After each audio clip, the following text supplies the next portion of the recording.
Assalamualaikum warahmatullahi wabarakatuh. Sahabat kalbu yang Allah cintai. Kisah kali ini menceritakan perjalanan hidup Nabi Yunus alaihi salam. Dari ia putus asa dengan umatnya, lalu ditelan paus dan bertobatnya Nabi Yunus. Untuk tahu keseruan kisahnya, tonton video ini sampai akhir.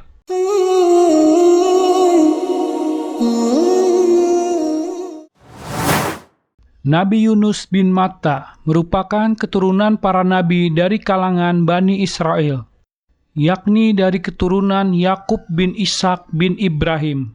Beliau diutus Allah untuk berdakwah di Ninawa, daerah Al-Musil atau Mosul, Irak. Pengutusan beliau memiliki perbedaan dengan nabi-nabi lainnya. Jika Nabi Nuh, Nabi Hud, Nabi Saleh, Nabi Ibrahim, dan Nabi Syuaib diutus Allah pada kaumnya sendiri, Nabi Yunus diutus untuk suatu kaum yang bukan merupakan kaumnya, dan tidak pula ada ikatan darah dengan mereka. Allah Ta'ala berfirman, "Sesungguhnya Yunus benar-benar salah seorang Rasul." Quran Surat Asy-Syaffat ayat 139. Dan kami utus dia, Yunus, kepada 100.000 orang atau lebih. Quran Surat Asy-Syaffat ayat 147. Umat Nabi Yunus alaihissalam saat itu melakukan kesyirikan dengan menyembah berhala. Dakwah tauhid yang disampaikan Nabi Yunus saat itu bagi para penduduk Ninawa merupakan hal yang baru, sebab belum pernah mereka dengar sebelumnya. Oleh karena itu, mereka tidak menerima ajaran tauhid yang beliau bawa untuk menggantikan ajaran dan kepercayaan nenek moyang mereka. Beliau mendakwahi mereka selama 33 tahun dan tidak ada yang mau beriman kepadanya, kecuali 2 orang saja. Akhirnya beliau putus asa karena kecil sekali kemungkinan mereka mau beriman. Sehingga beliau berdoa untuk kebinasaan mereka. Tatkala mendakwahi kaumnya dalam waktu yang cukup lama dan kaumnya tetap tidak beriman, Nabi Yunus mengingatkan kaumnya tentang azab yang akan datang menimpa mereka. Ternyata mereka tetap juga tidak mau beriman. Akhirnya, karena sudah sekian lama mendakwahi kaumnya dan tetap tidak beriman, Nabi Yunus berhenti mendakwahi kaumnya dan pergi untuk mencari lokasi dakwah lainnya, meninggalkan kaumnya dalam keadaan marah. Para ulama menyebutkan bahwa inilah kesalahan Nabi Yunus, yaitu meninggalkan dakwah tanpa seizin Allah. Diriwayatkan dari Ibnu Mas'ud radhiyallahu anhu, sesungguhnya Nabi Yunus telah memperingatkan kaumnya dari azab yang akan menimpa mereka dan menjanjikan padanya akan datang 3 hari kemudian. Maka hal tersebut menjadikan mereka saling berpencar, berpisah antara anak dan orang tua.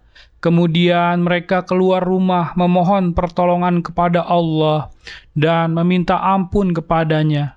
Akhirnya Allah menahan azab dari mereka, sedangkan Nabi Yunus tidak tahu jika kaumnya sudah bertobat.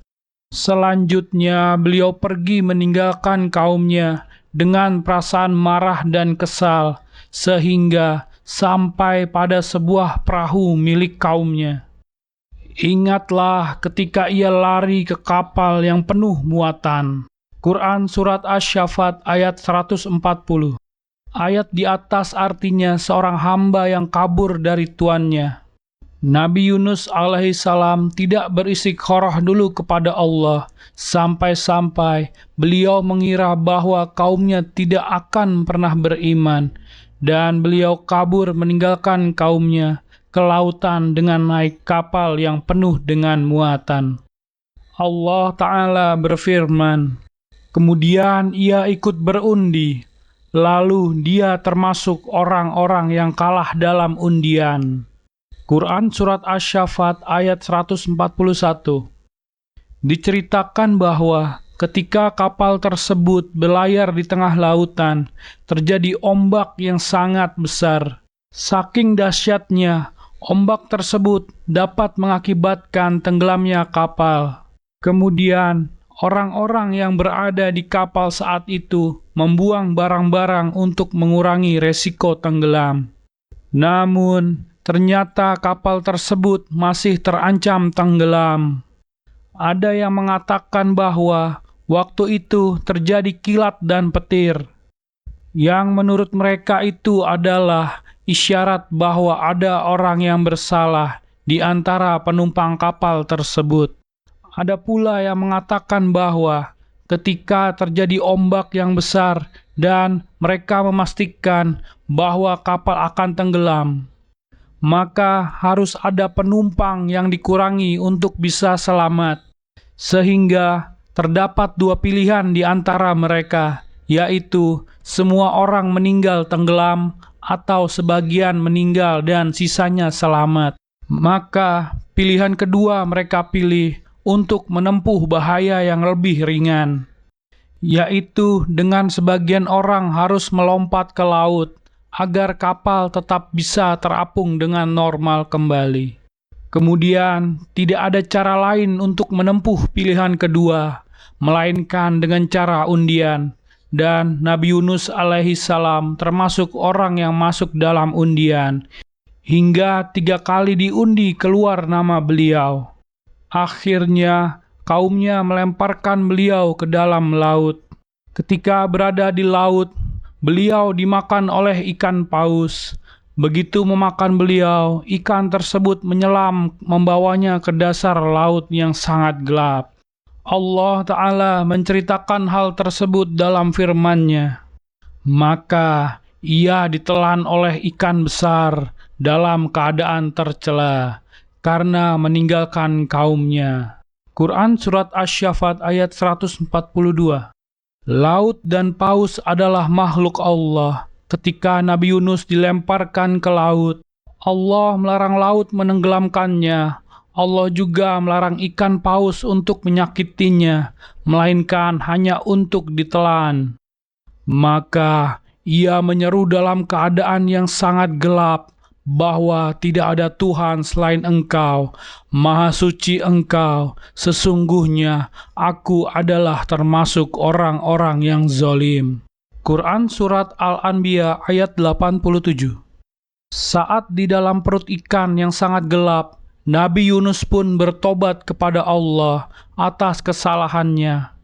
Beliau ketika itu dihukum Allah berada dalam 3 kegelapan sekaligus. Pertama, gelapnya dalam perut ikan. Kedua, gelapnya dasar laut. Dan ketiga, gelapnya malam. Maka Allah menerima tobat beliau dan menyelamatkannya dari perut ikan paus. Allah Ta'ala berfirman, maka kami telah memperkenankan doanya dan menyelamatkannya daripada kedukaan. Dan demikianlah kami selamatkan orang-orang yang beriman. Quran Surat Al-Anbiya ayat 88. Dalam firman-Nya yang lain, kemudian kami lemparkan dia ke daerah yang tandus, sedang ia dalam keadaan sakit. Quran Surat Asy-Syaffat ayat 145. Ada banyak pendapat mengenai berapa lama Nabi Yunus berada dalam perut ikan paus. Namun disebutkan bahwa Nabi Yunus dimuntahkan dari perut ikan paus dalam kondisi yang sangat sakit. Ini menunjukkan beliau berada di sana dalam waktu yang cukup lama. Allah Ta'ala melanjutkan firman-Nya, dan kami tumbuhkan untuk dia sebatang pohon dari jenis labu. Quran Surat Asy-Syaffat ayat 146. Tatkala Nabi Yunus pulih dan sehat, beliau kemudian diperintahkan oleh Allah untuk menuju kaumnya kembali. Ketika sampai di sana, beliau terkejut karena melihat kaumnya telah beriman kepada Allah. Beliau juga memberitahu mereka bahwa Allah telah menerima tobat mereka. Allah Ta'ala berfirman, Lalu mereka beriman, karena itu kami anugerahkan kenikmatan hidup kepada mereka hingga waktu yang tertentu. Quran Surat Asy-Syaffat ayat 148. Dalam firman-Nya yang lain, dan mengapa tidak ada penduduk suatu kota yang beriman, lalu imannya itu bermanfaat kepadanya selain kaum Yunus? Tatkala mereka kaum Yunus itu beriman, kami hilangkan dari mereka azab yang menghinakan dalam kehidupan dunia, dan kami beri kesenangan kepada mereka sampai kepada waktu yang tertentu.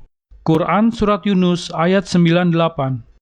Hukum asalnya ketika suatu tanda-tanda kematian atau azab telah datang, maka tidak lagi diterima tobat seseorang.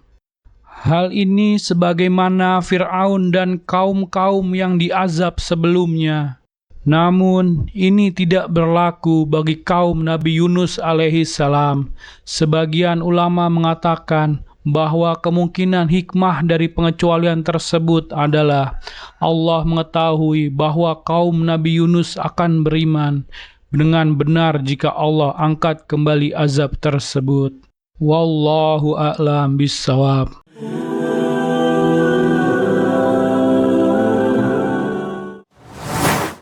Terima kasih sudah menonton. Jangan lupa sholat, like, komen, dan subscribe. Sampai jumpa di video selanjutnya. Wassalamualaikum warahmatullahi wabarakatuh.